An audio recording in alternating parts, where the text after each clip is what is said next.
want to talk? No. Okay, all right.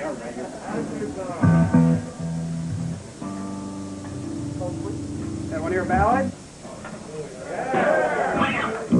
This song is off of my new record, actually becoming not such a new record. A record that I had recorded at my home. It's on an 8-track, Fostex quarter-inch 8-track.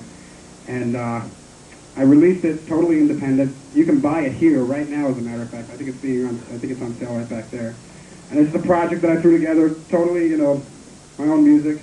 And I did it all by myself, and it's just a lot of funny music. And this is a song off it.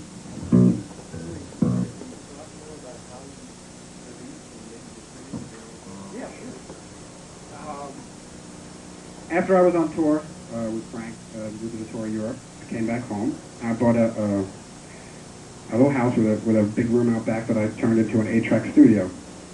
Anybody can, get a little room with a recorder. And it's pretty important that, I don't know what everybody's financial situation is, but you should really try to get a hold of some type of recorder as possible. And I went to work and I recorded a whole bunch of stuff that I never planned on releasing because it was just crazy music, a lot of my Zappa influenced stuff. And it took me about 8 months, I guess, to record the stuff. And I recorded a whole bunch of stuff. And then finally I mixed it down. And I get some fan mail sometimes from people who have the Frank Zappa guitar book because it's got the address in it and all. And they wanted to hear something, so I wanted to just make the record available to them because it is independent. I thought the quality would be horrible and whatnot.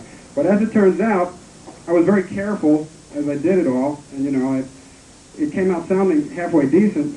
So then I decided to release it commercially, and it's selling now. It's selling pretty good, as a matter of fact. And one of the songs in it, the Attitude song, will be available in the Guitar Player October issue on a flexi disc, along with half of the transcription. But go to independent distributors with your record and try to get them to sell it. That's the way I did it. It was no big production or anything, but it was a lot of fun, and I learned an awful lot. I learned a lot about the